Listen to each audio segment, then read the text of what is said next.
and welcome to, or back to, my channel.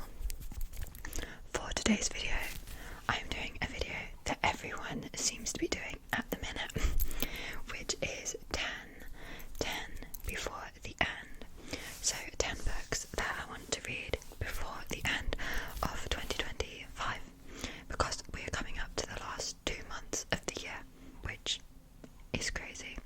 I'm going to try and sort this glare out.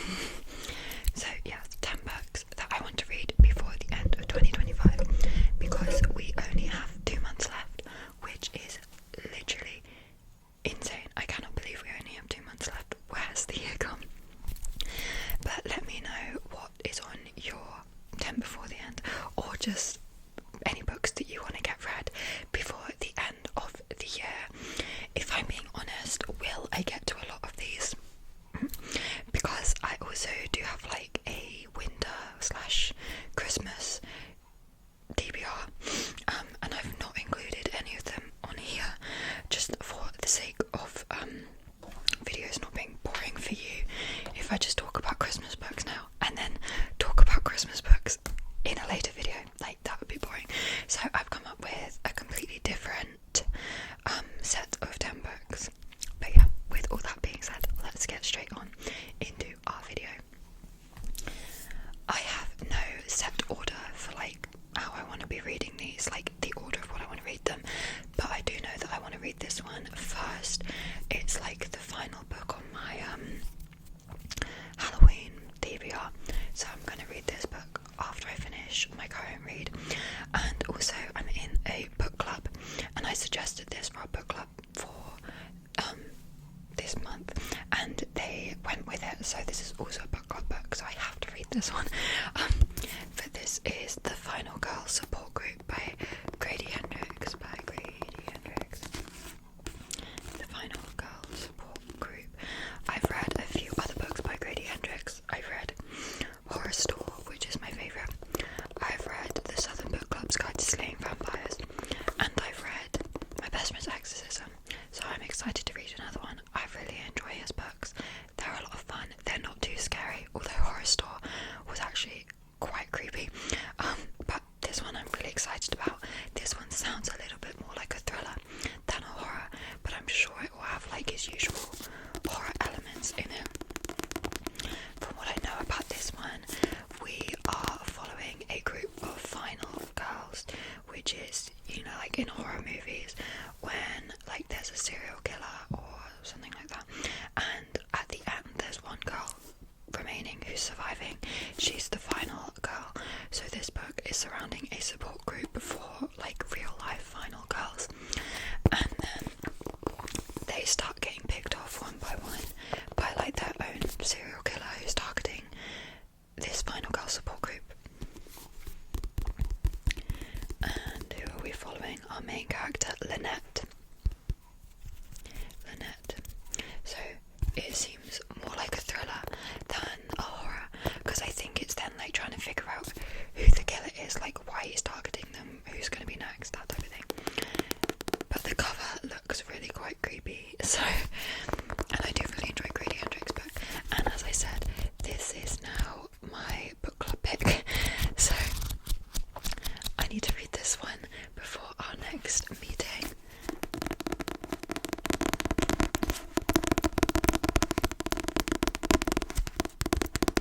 I'm very excited for this one.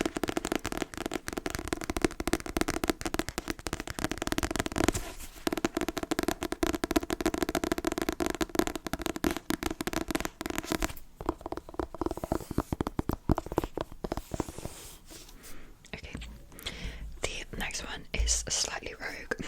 My boyfriend gave this to me last Christmas because he read it and loved it, and so I want to get to it soon.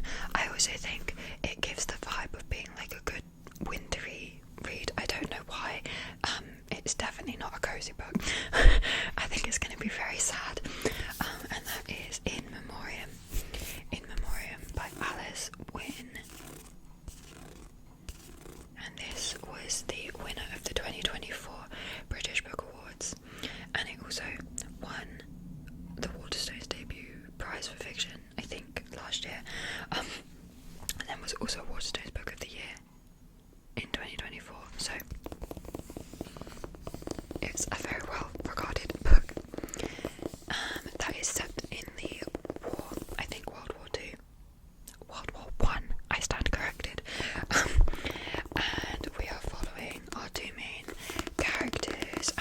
relationship with each other, as I believe they go from like boarding school friends to going to war together, and yeah, the relationship that they form with each other. Henry and Sydney, who are the two main characters, and it says it's a devastating love story between two young men that moves from the sheltered idyll of their public school to the unspeakable horrors of the Western Front during the First World War. Yeah. As I said, my boyfriend read this and loved this.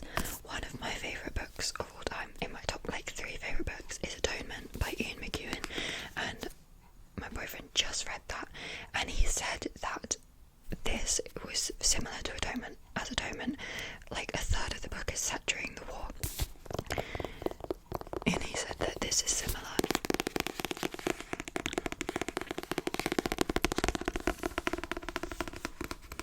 And yeah, this was a debut book, so that's very impressive with the amount of awards that it's won.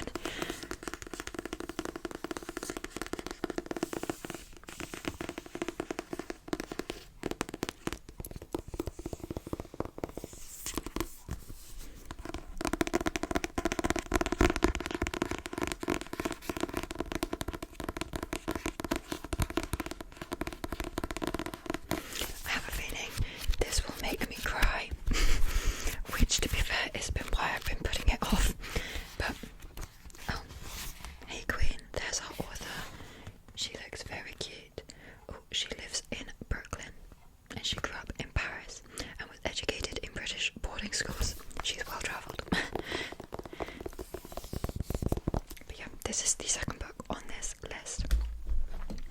Then we're going back to my roots a little bit more with the third one, which is a romance. This is the start of a new series that just came out by an author that I love, and I had this on my TBR for this month, but I didn't get to it because I had so many books on my TBR for this month, and I really want to read this by the end of the year. And this is Taurus Season by Bryn Weaver, who is the author of the Butcher and Blackbird series down there, which I read and loved. That series finished earlier this year, and so I had no idea that this was coming out, and then I saw it and I was like, oh my god. And it's the start of a new series. I think it's like the seasons of Carnage. I think that says Carnage. The writing, the font is a bit strange and I can't quite read it. The Seasons of Carnage, I think, trilogy. So that's exciting. For this one, I believe we are set in another small town with our main character, whose name is Hopper, and she kills tourists and then buries them under her decking, under the guise of being a gardener. So that sounds fun. But then enter Nolan, who is also a tourist, but he is skilled with a blade and in relentless pursuit of revenge. So I think they kind of team up together. If this is going to be anything like Bryn Weaver's other series, then I'm very excited about it, because I love the Butcher and Blackbird trilogy. She's got a great way of writing. She's very, very funny, and you just kind of like laughing out loud the whole time. It's just so unserious. They're kind of satires, I guess. They are like, I wouldn't necessarily classify them as dark romance. I would say they're more like dark comedy, with the spice, you know, like they're definitely not dark romances, but you are gonna get like a lot more gore than you would get in an average romance, you know. But the romance itself isn't a dark romance, if that makes sense. I've not read this one. I'm basing that solidly off her other series.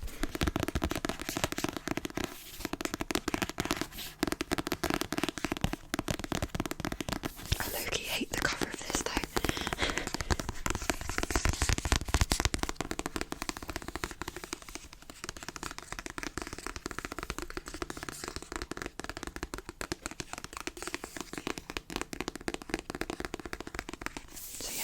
season by Bryn Weaver. Next up, I've got a book which is continuing a series. This literally just came out this week. And did I love the first book in this series? Difficult to say. It was a solid 8 read, but so entertaining. It's like a train wreck of a book, and I want nothing less from the sequel. It was like so bad that it was great. My friend from work also read it and was like the exact same as me, like it's awful but I could not put it down. So I'm hoping for the same vibes from the sequel, which is Bonds of Hercules by Jasmine Mass. The first book, do we have, the receipt is still in there, let's get rid of that. Do we have a picture of the first one anyway? No, the first one is Blood of Hercules, and yeah, this is Bonds of Hercules, the sequel.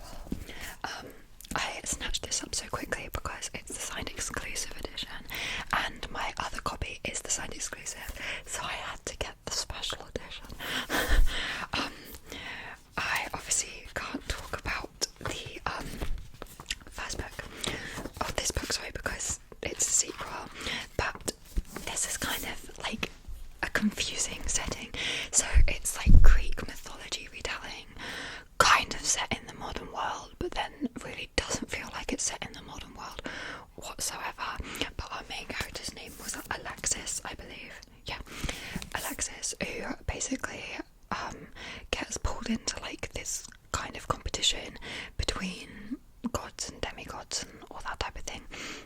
And it's like a really brutal, like, challenge competition thing that they have to do where people die and like it's quite dangerous, and they're being taught kind of like how to be gods by gods themselves. So in this, obviously you have Hercules, Patroclus, all those type of people, and it's kind of like a why choose romance. It's so trashy, but you have Alexis, and then she has 2 mentors, and then she has like 2 teachers, and it's kind of like a why choose between the pairs. It's so stupid, this book. I'm so excited.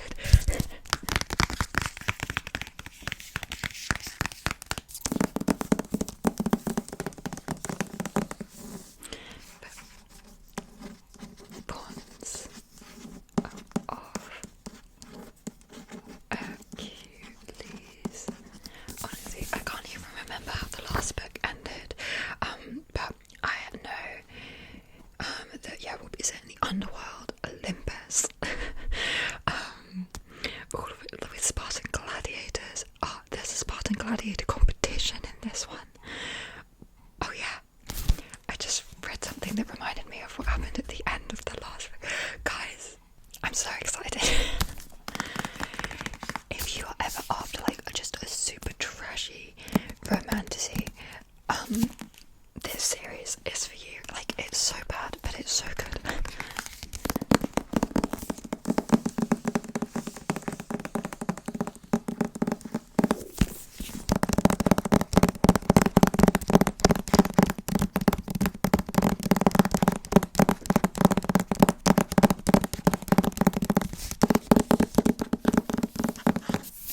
This is quite thick though. I'm not sure if this is a duology or if this is a series, but this is 512 pages long, which is just entirely too long. It says it's the Villains of Law series, so there's probably more to come after this one. Yippee! But yeah, this is the next one on this list. I then have another romance that is continuing a series, and this is an author that I have fallen in love with this year, vastly becoming like just an author by author for me. I've got another one that I've pre-ordered that, like, I never do this because I work for a certain book company that you get a discount, so I never buy books anywhere other than at work. I bought her next book from an independent website because it came with a special edition and a signed book plate and a sticker and an art print. Like, that's how obsessed I am with this woman and her books. So this one I haven't read yet, and it's the 3rd book, I think potentially the last book in the Forbidden Love series by L.J. Shen, is Handsome Devil. The first two in the series I've spoken about a lot are Truly Madly Deeply and Wildest Dreams. And this one, she says, is like the darkest one of like the most intense of the series so far. I'm so excited for it. I feel like I've been putting this off because I'm so excited for it. Like, I don't want to read it because I'm so excited. But I don't love having like 2 new releases from the same author that I haven't read at the same time in my possession.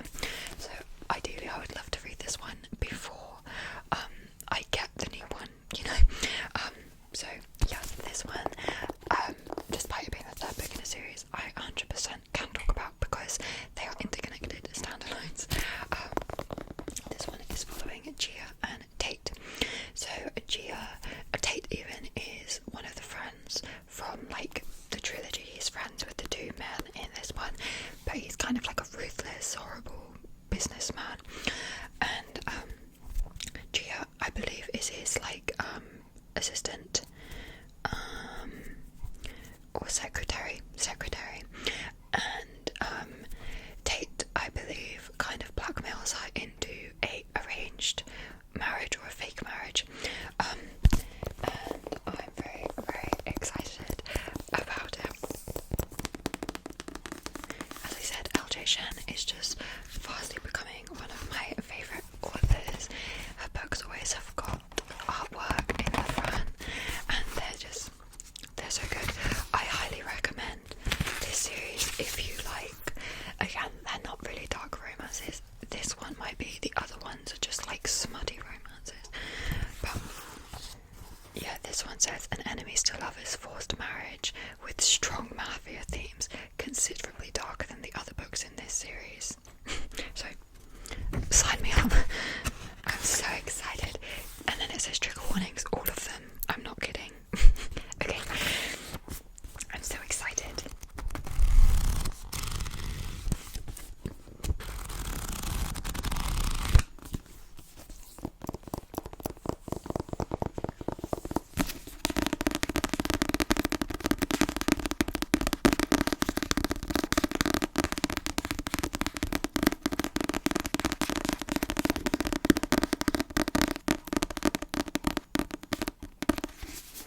Perfect. Next up, I've got a little bit of a rogue one from a genre that I don't usually read much of, which is crime and thriller. It's a YA thriller / horror, and like, if I'm gonna read a thriller horror, my blanket just fell off, don't mind me, I'll pick that up in a second.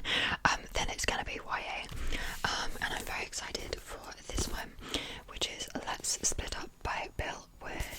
I bought this one and it is signed, which is fun.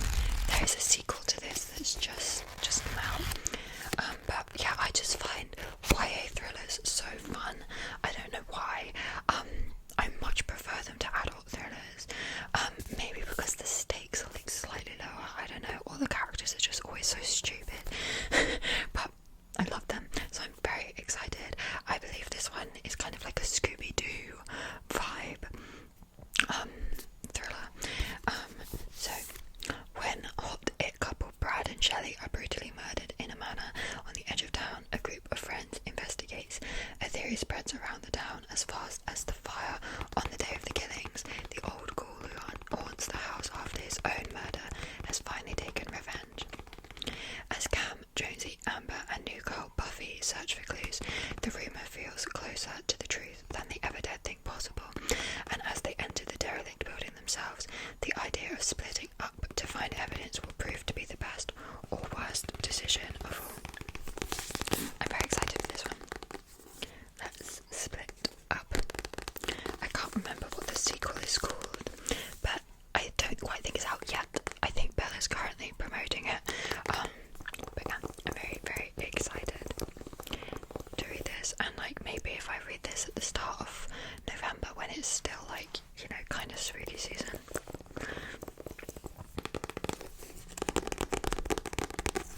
And this one I think is probably won't be too long. No, it's like 300 pages, and I tend to read like young adult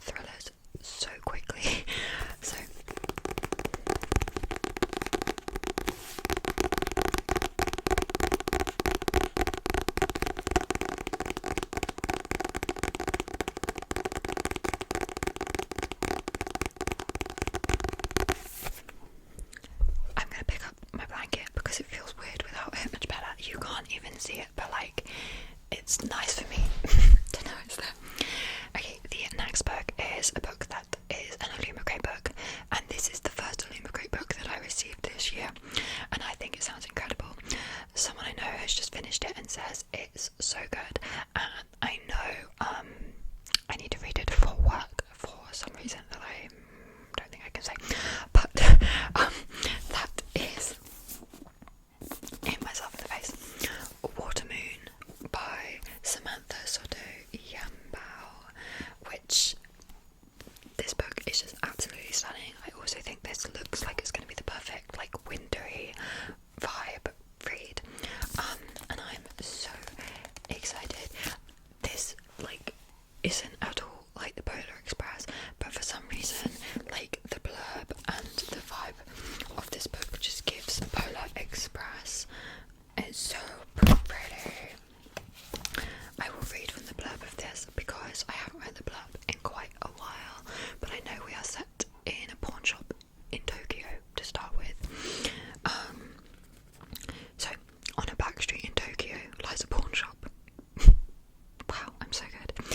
But not everyone can find it. Most will see only a cozy ramen restaurant, and just the chosen ones, those who are lost, will find a place to pawn their life choices and deepest regrets.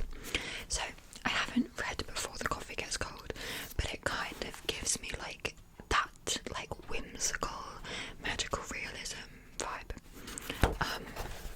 So I'm very excited about it. The writing is also massive, which I always appreciate. Do you remember that book talk drama when that girl said that there was too much writing on the page and everyone was like, girl, it's a book, what do you want? That's not what I mean. My eyes find it very hard to focus and read like really small writing, and like I get really tired and then I can't read as much because my eyes get so tired. So I really appreciate it when a book has like big font, because it means I don't have to strain my eyes to read it.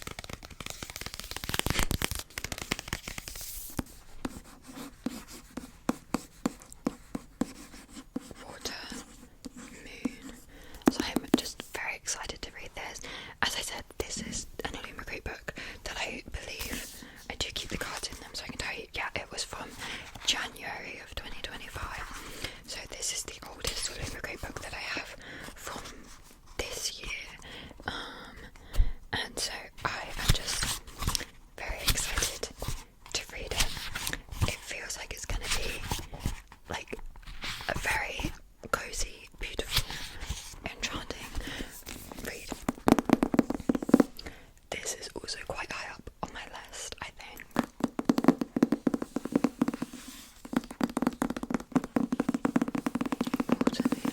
I love the cover of this as well. How absolutely stunning. We have Water Moon, Water Moon, Water Moon, Water Moon.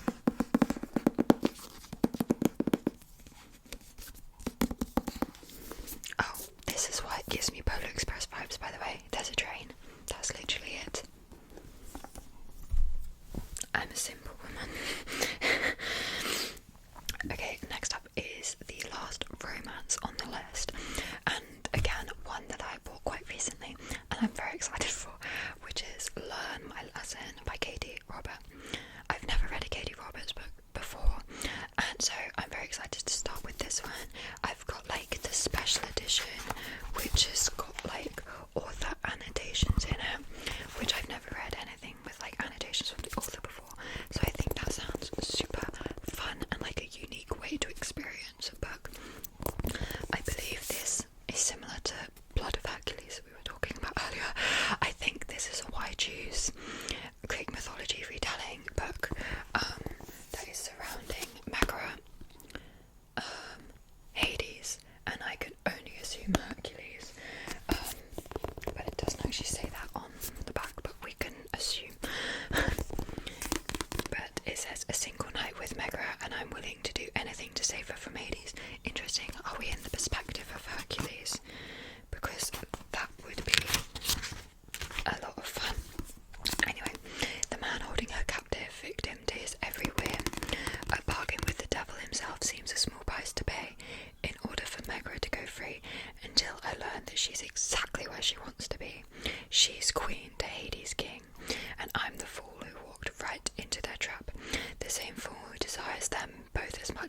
hate them. Oh, maybe it's not a white choose, maybe it's a 3 something going on. I won't judge them, whatever they want to get up to, that's okay. I also think this cover is just stunning.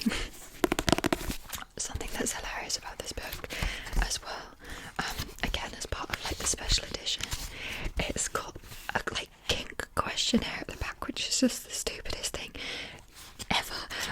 And so, can I show this on YouTube? Whatever, I won't say any of it out loud, I'll just let you read it. But it like goes through all of the kinks and like if they want to give or receive.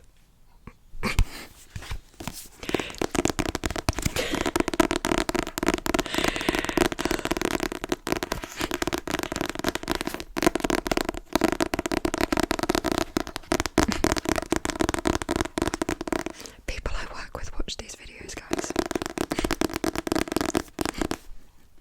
Moving on to something that's slightly more appropriate. I have The Parable of the Sower by Octavia Butler, which I have been told gives the same or like similar vibes to The Handmaid's Tale, which again is one of my all-time favourite books, in my top 5 favourite books. And so I'm very excited to read it. I'm always looking for something that can give me like that same feeling that The Handmaid's Tale did the first time I read it. And I am hoping that this will be able to do the same. I think we're set in America, similar to The Handmaid's Tale, and you know what, we'll just read from the back because I don't really know. It says, America is a place of chaos where violence rules and only the rich and powerful are safe. Lauren Olamina, a young woman with an extraordinary power to feel the pain of others, has her own records. The extraordinary power to feel the pain of others as her own, records everything as she sees the broken world in her journal. Then one terrible night, everything alters beyond recognition, and Lauren must make her voice heard for the sake of those she loves. Soon her vision becomes reality, and her dreams are better. My brain is malfunctioning. Soon her vision becomes reality, and her dreams of a better way to live gain the power to change humanity ever. There we go. I really love books that kind of mimic the current state of our world in a slightly dystopic way, but then they beg the question of, are we living in a dystopia? I would argue we are, but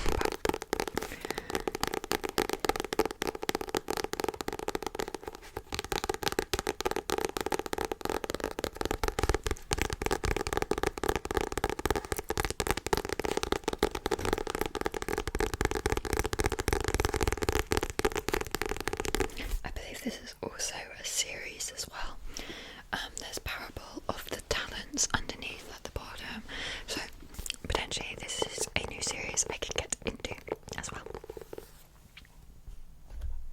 Okay, and now moving on to our final book, which is the first book of a fantasy series, which is A Guild by Raven Kennedy.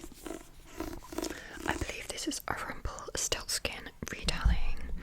I've never read a Rumpelstiltskin retelling before because, to be honest, who has?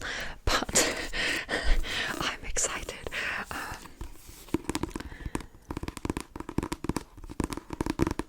Is it Rumpelstiltskin or is it a King Midas retelling? Now I'm confused. It says this is the story of King Midas.